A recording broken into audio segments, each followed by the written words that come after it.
O Tarcísio de Freitas, governador de São Paulo, subiu um pouco o tom contra o judiciário e voltou a afirmar que, se for candidato a presidente, se for eleito, seu primeiro ato será conceder ao possivelmente condenado Jair Bolsonaro o indulto.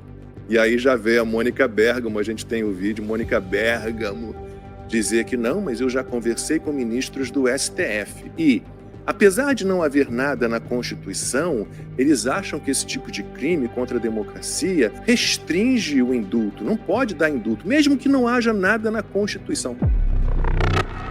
E eu acho muito interessante, Lacombe, a frase, né? Não está na Constituição. Foi a Mônica Bergamo que falou Mônica isso? Bergamo. Mas os ministros acham muito que grave. É assim, né? Eles acham que é assim. Então, você veja o seguinte, o princípio do direito, né, numa república, no que se diz uma república, provém da onde? Das leis, né? O poder das autoridades, em princípio, viria das leis. Então, se não tem lei, se não está na Constituição, não importa o que eles pensam. O que eles pensam sobre algo que não está na Constituição ou que não tem lei é irrelevante. É a mesma coisa que eu penso, você pensa, qualquer pessoa pensa. Não é porque ele é ministro do STF que o que ele pensa vai poder ser aplicado, né, no Brasil com força de lei, como decisão, e obrigar as pessoas a cumprir algo que é o que eles pensam. Gente, isso daí é próprio de ditadura mesmo, tá? Não tem figura de linguagem, não é metáfora, não. Isso é próprio de ditadura. É quando você tem um governante que, apesar das leis, apesar da Constituição, tá? O governante faz algo que é o que ele quer, né? Ah, eu estou fazendo isso aqui por quê? Porque eu acho que é assim. Ah, mas isso não está na lei, isso não está na Constituição. Não importa. É assim que tem que ser feito. Então, cara, é sintomático isso. É algo que fica muito claro o que nós estamos vivendo no Brasil. E eu preciso que você que está me ouvindo, eu tenho certeza que você já sabe de tudo isso que eu estou falando, mas você precisa mostrar isso para as pessoas. Aquele teu amigo petista, teu familiar petista, né?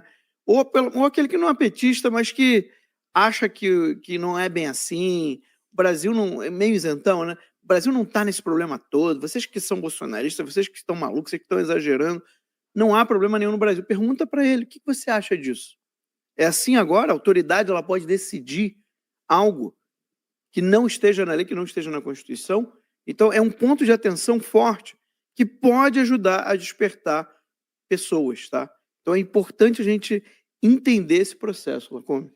E olha, falei aqui do Paulo Bernardo, né, ex-ministro da Dilma e ex-ministro do Lula também, e ex-marido da Gleisi Hoffmann. Lembrou bem aqui o Pedro César Orsini Tavares. Que lindo, pois é. Todas as provas acumuladas na Lava Jato contra ele estão anuladas, foram anuladas pela segunda turma do Supremo Tribunal Federal, né, seguindo a anulação, já tinha sido feita a anulação pelo Dias Toffoli em junho, e a turma lá decidiu, por maioria, 3-2, tá? 3-2, mas liberaram. Paulo Bernardo está liberado. Ele é muito melhor do que qualquer um que está nos bancos do réu desse fajuto julgamento pela tentativa de golpe de Estado, no 8 de janeiro. E Max, Lacombe, sobre o que o Max falou, eu acho que é bom a gente já, se você me permite, já colocar na roda um problema gravíssimo que nós temos no Brasil, que é o seguinte. O professor Olavo insiste muito nisso, né? Ele falava muito de destruir as ideias dominantes. E o que é a ideia dominante? Primeiro que encontrar as palavras certas. Só para avisar certas. As pessoas que, assim, elas perceberam que eu tive que ir lá ajeitar o foco da câmera do Max e agora ele está ajeitando o foco da sua câmera. Desculpa, Alan. Vamos lá. As pessoas acabam caminhando num jogo linguístico, que é o jogo linguístico do inimigo. E isso é um problema. Nós só pensamos por meio das palavras. É bom as pessoas entenderem isso com clareza. Você não tem como pensar fora das palavras. Não tem. Isso é uma impossibilidade. Você pensar em algo que você não pode nomear é impossível. Você não tem como ficar fazendo... O que é raciocinar? Né? Raciocinar é ir de um objeto a outro. Isso é o raciocínio. Então, você não tem como ir de um objeto a outro se você não tem como nominar os dois. Você pode até não conseguir nominar um, mas você consegue dar nome a um outro. E aí você vai trazendo o que tem de características no A para o B que você conhece. Por que eu estou falando isso? Esse tema filosófico, chato pra cacete. É de extrema importância você entender isso. Grava isso, escreve num pedaço de papel. Eu só posso entender aquilo que eu consigo nomear. Você consegue dar uma palavra para aquilo. Porque o jogo de palavras, ele vai moldando o seu pensamento, enquanto a realidade não é tocada. A realidade está lá, se impondo. Mas o jogo de palavras vai fazer com que a pessoa vai ficando doente, maluca ou inteligente, sábia. Só tem esses dois caminhos. Não tem um caminho assim, você fica meio doente e meio sábio. Não tem como. Ou você fica louco, ou você vai caminhando para a inteligência. Então, por exemplo, as palavras golpe, julgamento. Não tem julgamento. Bolsonaro não está sendo julgado. Porque não é um julgamento. Não tem leis no Brasil mais. Nós mostramos aqui, o Laudelino mostrou outro dia, o cara que conseguiu imprimir como que seria... Aquilo ali era o que? Era de impostos? Aquele que o cara é maior que ele? Era a lei tributária, né? Lei tributária, né? Sei lá, toda... Você chegou a ver isso já? O cara conseguiu imprimir. Acho que era isso, todas resoluções. Era o que era relativo a acho tributos, que era, né? Era tributos. Não era? Aquele livro. Normas, tributos e tal. O cara imprimiu tudo e o livro ficou maior do que ele. Sim, era... Provavelmente código tributário. Era código tributário. Código tributário, exatamente. Então, assim, no Brasil não existem leis. No Brasil existe uma maracutaia burocrática. Né? É isso aí, ó. Olha lá. Sim. Pátria amada. Eu não consigo ler as letrinhas embaixo ali, se vocês conseguirem ler. Não, tá. É tributos, o pessoal já está falando aqui. É tributo, né? Então, assim, o cara conseguiu imprimir e ficou maior do que ele, né? No Brasil não existem leis. No Brasil existem maracutaias burocráticas para poder escolher quem é que vai ser o vilão da vez. Você escolhe ali. Né? Você pega o cara e acabou. O Brasil é feito para você ser anarcocapitalista, né? Você é anarquista quando você conhece o Brasil, né? Porque você não quer mais nada. Você morre todo mundo, né? Mata todo mundo. Chega de Estado. Começa tudo de novo. Começa tudo de novo. E o que está acontecendo nesse exato momento, nessa semana? Não está acontecendo um julgamento porque não é julgamento que está acontecendo com Bolsonaro. Não. Bolsonaro não é réu porque ele não está dentro de um julgamento. Não há golpe porque não teve golpe. Então, o jogo linguístico da mídia, ele é feito para favorecer a loucura. Então, eu sei que tem canais ao vivo aqui agora, inclusive, por exemplo, o Pânico está com um excelente jurista, né, que é o André Marcília. Olha lá, ao vivo. Dá uma dó, porque você trazer um jurista dessa capacidade para falar de um troço que não é jurídico.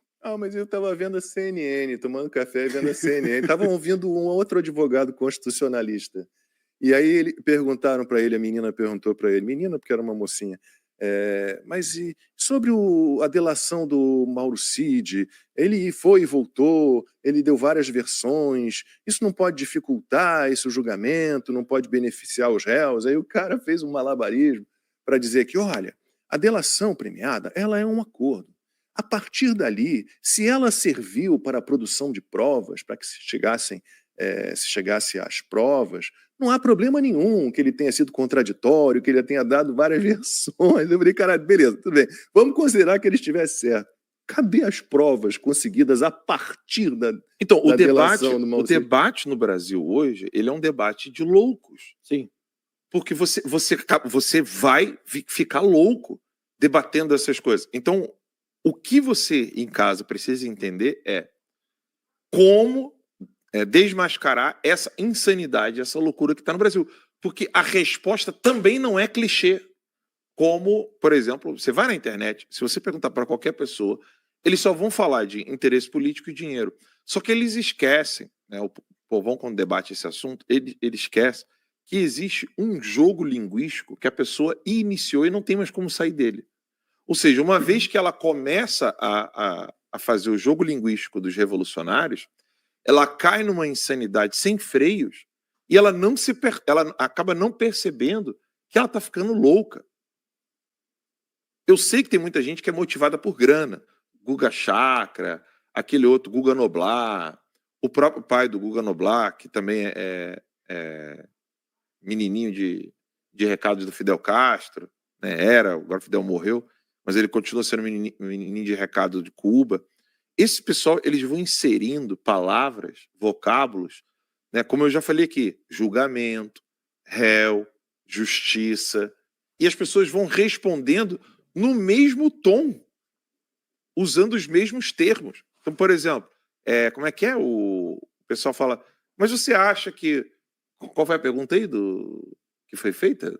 Mas isso aqui não pode atrapalhar o julgamento, a delação? Se o ir e vir do Mauro Cid, as várias versões que ele deu em vários depoimentos, se isso não poderia enfraquecer tudo que foi construído, né, sobre cartas, né, contra os réus a partir dessa delação fajutérrima. É tudo fajuto. É tudo fajuto. Do Só que se você... Aí que o professor Olavo ensinou, e graças a Deus a gente consegue sair desse cracking, né? Essa falsa lógica, né? Com falsas premissas. Falsas premissas, exatamente. Você escorrega e depois não consegue mais voltar. Uma vez que você entra, você absorve a falsa premissa, é quase impossível voltar atrás. Exato. É um teatro, né? Na verdade, começa a ser um teatro, como o professor falava. Fica tudo muito postiço. Quando você começa a ver o cara muito postiço, muito impostado, você já começa a achar estranho. Mas uma vez você achou essas falsas premissas, ou você volta tudo, e é muito difícil você voltar. E o critério de julgamento é que fica bizarro. Eu estava olhando aqui o X, aí eu vi um cara que estava me seguindo aqui. Né? Eu não conhecia esse cara, é um cara que é do antagonista. E aí ele criticando aquele deputado bigodão lá de Santa Catarina, que é policial, como é o nome dele? Esqueci o nome dele, guardei pra caramba. Sargento Faú. Ah, o Faú. Mas é de Santa Catarina ele ou é do Paraná? Eu acho que agora você me pegou. Deixa eu ver aqui. Eu acho que é do Paraná, eu tô enganado. Enfim, aí ele fala assim, eu quero mandar mensagem aqui pro gordo do irmão do Lula. Aí o cara falou, olha o nível do debate. Tipo, o senso das proporções vai para as cucuias. O irmão do Lula é responsável por um roubo de bilhões. Paraná, né? O irmão do Lula é responsável por um roubo de bilhões. Mas o problema é ele falar que o cara é gordo. Exatamente, o problema é falar que o cara é gordo. É de Maringá, turma Maringá, né? Da cidade. Você vê o tamanho da loucura. Esse cara do antagonista tá lá criticando o PT, tá criticando a esquerda. Mas o grande problema do Brasil hoje é que você tem a esquerda, aí você tem um bando de maluco que não gosta da esquerda, e eles é que são os loucos. Eles é que usam termos que não devem ser usados. Por exemplo, estão chamando elefante de leão, estão chamando gato de tigre. Eles é que mudam tudo. E aí você tem a direita, que dá nome aos bois. Bandido, canalha, ladrão, entendeu? Ditador, tirania. E aí nós somos chamados de loucos por essa horda de malucos que, por causa do modo bonitinho que eles falam, modo educadinho que eles falam, eles acabam enganando muita gente. Eu acho que o ponto crucial dessa semana é nós não podemos... Você que está em casa, você tem que ter essa determinação. Eu não posso colocar como critério da minha vida escutar uma loucura porque ela está sendo dita com polidez. Olha, se você está revoltado com tudo isso, você quer dar mais força à sua voz como protesto, está aí na tela como fazer. Tá? Vocês podem assinar a revista Timeline, assinatura mensal, anual, membro fundador, que é a assinatura vitalícia. É só acessar a revista timeline.com/assinar ou usar esse QR Code que está aí na tela, né? Para que a gente possa ser mais forte ainda, né? Todo mundo, porque é duro, não é fácil. De vez em quando a gente fica, poxa, caramba, e agora? Mas é o que eu digo sempre, é uma guerra sem fim, a gente não vai desistir. Vai perder a guerra se desistir. Vai perder a guerra se a gente se entregar. E você olha Brasília hoje, né, partindo para o factual de hoje em Brasília está cercada por grades. É tudo isolado, segurança reforçada, né? Porque se você tem um julgamento com criminosos realmente, todo mundo torcendo pela condenação, você não vai se preocupar com com esse tipo de movimento, de Tem- comportamento? Tem 2 superchats aqui que eu acho que se a gente for ler no final, não vai... Claro, claro. É porque já é de agora, Só né? lembrar de eliminar lá para a gente não repetir depois. Ou a turma vai lembrar aí. A Geórgia, que ela falou assim, é um jogo linguístico que coloca premissas falsas e tudo que se conclui a partir de premissas falsas é falso. Tudo sobre o que está se debatendo é ilusório, surreal.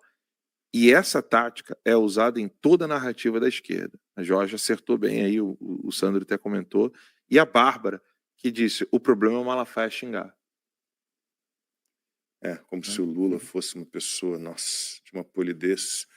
Mas vamos lá, para aproveitar bem o Sandro aí nessa primeira hora de programa. A gente tem, primeiro, sobreposição de crimes, né? São 5 crimes, você tem lá atentado, tentativa de golpe de Estado e atentado violento contra o Estado Democrático de Direito, que basicamente são a mesma coisa. Aí você tem organização criminosa armada, Sandro. E aí, de novo, turma da produção, puder botar aquela foto, foi a única foto, aquilo que a Elisiane Gama chamou de relatório, né, da CPMI do 8 de janeiro, ela cita o tempo inteiro organização criminosa armada, e a única foto que há, e a legenda é canalha, porque está ali escrito mostra de armas apreendidas, né? Mostra. Então, só há essa foto de armas apreendidas. E se essa é a mostra que eles escolheram, não há nada mais, né, letal do que isso aí. Então, o machado, e como é que chama esse negócio? Pé de cabra? É tipo um pé de cabra, né? Um formão, um pé de cabra. Bota mais toda aí. Isso não é típico de apoiador de Jair Bolsonaro. E está ali o mais perigoso de todos, que é a atiradeira. É uma atiradeira industrial, inclusive, vocês podem ver, não é uma atiradeira, um bodoque feito com graveto, não, e bolinhas de gude, perigosíssimo. Então, Sandro, você tem uma impossibilidade completa de sustentar a acusação pelos crimes que estão tentando imputar a esses réus de novo, entre aspas. Pois é, mas foi o que o Alan falou, a distorção vai sendo aos poucos, de pouco em pouco, a ponto de a gente poder chegar eles ficarem confortáveis o suficiente durante 20 anos de distorção da verdade, e eles prepararam a mentalidade da população para aceitar qualquer coisa, né? E é isso que o Alan está querendo dizer, durante 30, 40 anos, durante o imaginário brasileiro, foi totalmente distorcido, a ponto de agora você poder falar qualquer coisa, e ser aceito, como, isso é um julgamento. Se foi falado, está na TV, logo é verdade, né? Que foram 40, 50 anos de novelas, e as novelas foram, aos poucos, se tornando a realidade. Se você reparar, tinha gente que falava exatamente frases inteiras de novelas no dia anterior. Eu reparava isso na população, né? As pessoas na rua falando frases inteiras. Então, eles prepararam as pessoas para isso, e eles estão confortáveis. Eles sabem que ninguém vai fazer isso que o Alan faz, que o Lacombe faz, que o Max faz, de peraí, isso tem um fundamento na realidade? E não tem, mas a maioria das pessoas, infelizmente, não o pessoal do timeline, mas a maioria, vocês vão ver que tem essa dificuldade. Por isso que até você, para conversar com o petista ou com esse pessoal do Centrão, é muito difícil, que eles simplesmente fizeram da vida um grande clichê. Se eu repetir essa frase dessa maneira, eu vou estar bem na fita, pronto, eu sou um deputado perfeito. É isso que o Alan, acho que era o que o Alan estava querendo também levantar. E chega a esse ponto de simplesmente mostra uma foto qualquer, sem fundamento qualquer, sem referência qualquer, e pronto, isso é o suficiente para você ser a prova do crime. É um grande teatro, né? Na verdade, o Brasil a política brasileira virou um grande teatro. Tem um motivo, a gente não vai se prender aqui, mas o Alan, eu gosto que o Alan toda hora reforça isso, pelo amor de Deus, vejam por como a gente chegou até aqui. Isso que a Elisiane Gama chama de relatório está mais ou menos no mesmo nível desse julgamento, de novo, entre aspas. Não sei se a turma teve paciência de se voltar para aquelas mais de 1000 páginas daquele aglomerado de baboseiras, mas estava lá Não, porque fizeram um símbolo nazista, era imposição de mãos. Não, porque tomaram leite, meu Deus. Não, porque fizeram um gesto com os 3 dedos, que o W, que não sei mais o que. É uma palhaçada completa. Max, e aí a turma está aqui no chat a todo. Ó. Mostrei ali um machado, né, um pé de cabra, aparentemente um pé de cabra, e um bodoque, uma tiradeira, um estilingue. Aí o Jairo, né, não, é baladeira, o Luiz Júnior é talhadeira, o Vilney pivô, na minha região é bodoque, a Alessandra Queiroz, faltou o batom aí, e o Pedro Baninski, estilingue com chumbada de pesca. Teve gente reclamando porque eu falei que era industrial, porque se você perceber ali, é um negócio Foi feito. Foi feito, fabricado. não foi assim, você não cortou um graveto, é um troço de metal, super bem, né, moldado ali. E agora, fosse o que fosse, pode ser o que for, aquilo ali não pode configurar uma organização criminosa armada, Max. Então, como é que eles chamam? Na lei fala sobre isso, né? Tentativa violenta, né, de abolição violentíssima. do Estado Democrático de Direito. E aí, quando você vê as interpretações que se dão, quando a ideia é exatamente essa, ou seja, pessoas armadas que, de alguma forma, tentam fazer refém às autoridades, invadem, ameaçam, né, a vida das autoridades. Então, isso é o que se entende da lei. Agora, quando você vê a realidade, o que aconteceu de fato? O que aconteceu foram pessoas que se manifestaram na Praça dos Três Poderes num domingo, com os prédios vazios, sem nenhuma autoridade nos 3 centros de poder, né? Palácio Planalto, Congresso Nacional e no STF. Nenhuma autoridade estava em nenhum desses 3 locais e não havia sequer uma pistola, uma arma de fogo, nada.